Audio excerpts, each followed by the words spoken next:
All right, I'm going to start today. Welcome to this episode of Between Two Teachers. I'm Madeline Kronenberg. This is Consuelo Lara. And today we're going to talk about an event that we attended a week ago on September 5th at, it was called a town hall, a school safety town hall that was put out on by Assemblymember Tony Thurmond. And Tony is not just any assembly member, he's our assembly member. He served on our school board, and he's running for state superintendent of schools. And this particular event, which you can go back and watch on the Tony Thurmond Assembly Members Facebook page, and I'll put the link in below this video. This particular event had a number of national figures talking about gun safety. And so the folks who came, it was a school gun violence panel discussion. And we had with us Mr. Thurmond was the moderator. And there was somebody from the Giffords.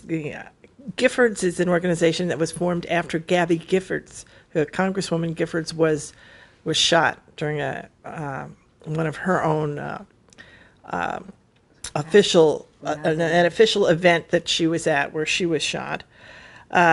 Christopher Chapman, who is the Oakland Unified Deputy Chief of Equity. He's a very powerful speaker. Karina Bask, a high school student from Oakland, also very powerful. And so is Samuel Getachew, who is another student from Oakland. Then there was a middle school counselor, Rosina Karen from Berkeley, from Longfellow Middle School in Berkeley. And finally, there was a representative of Sandy Hook Promise, their California regional manager. And this is from the tragic organization that grew out of the tragic incident of Sandy Hook. And her name was Ilana Samuels. So we're going to just sort of think back to what impressed us from that particular event. So, Consuelo, what do you recall? Sure. First of all, the issue of guns and safety, just safety in general at schools, is so important. Safe schools are on everybody's platform. We all want to see safe schools, and it's on the superintendent's roadmap. It's something that one of the reasons parents might want to leave our schools is because of a feeling that their child is not safe. So this is a really important issue. The thing that impressed me the most was that though the topic was about guns, it was also about everything else around that issue: the culture, the climate, bullying, harassment, isolation. So the consequences of not having enough services for students, and so it's a much broader issue than that. And then when we think about the idea being floated around of teachers having guns, I mean, one of the students said, my teacher struggles with her laptop, so I wouldn't want her to have a gun. So, but I was also very impressed. The Sandy Hook representative, she lives in Concord, and the amount of resources that she mentioned that were in the schools that they were a part of, I was very impressed by. So, and it was a full house. It was a room in a library, and it was well attended, and it was recorded. So I think it was very important information. I totally agree. And I think one of the important parts of it was the conversation around prevention, right? That really, and particularly Sandy Hook. So Sandy Hook, all of them are when you have young people who are the ones who are acting out in violence.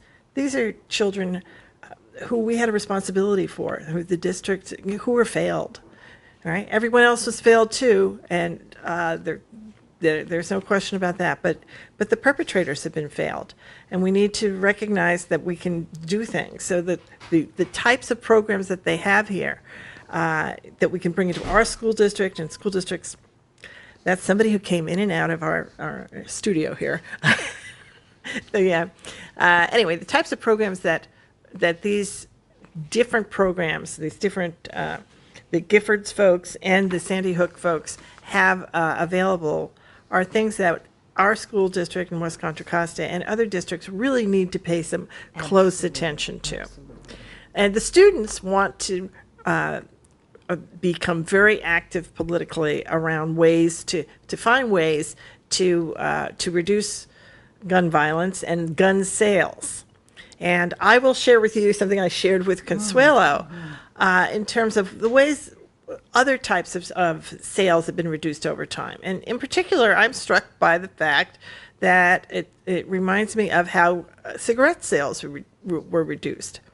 Cigarettes are not as common as they used to be, and because they are, a health and safety issue and dangerous, just like guns.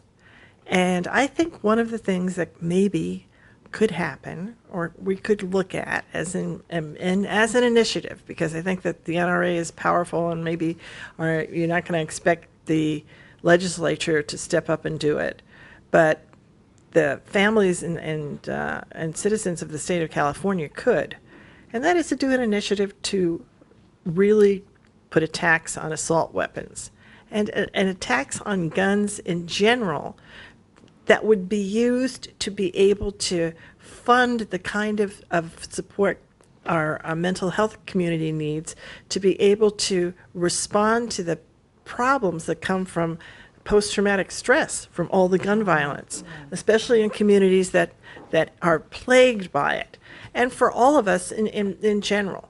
And what happens is we don't have the funding. We have funding to put a Band-Aid on it, but we don't have funding to really heal the communities that are most affected by it. And one way to get the funding is to have the folks buying the guns pay the tax that will support the funding, the same way we did with cigarettes and cancer. So that was my idea. Yes, great. So, I have to repeat the idea that a lot of that day there were a lot of resources that were shared that all of our districts need to follow up on, and could be incorporated into our school districts. So you'll get information, and you'll get suggestions for how to solve some of these problems as well when you tune into our channel and our discussion. So this is Consuelo Lara and Madeline Kronenberg saying goodbye for now.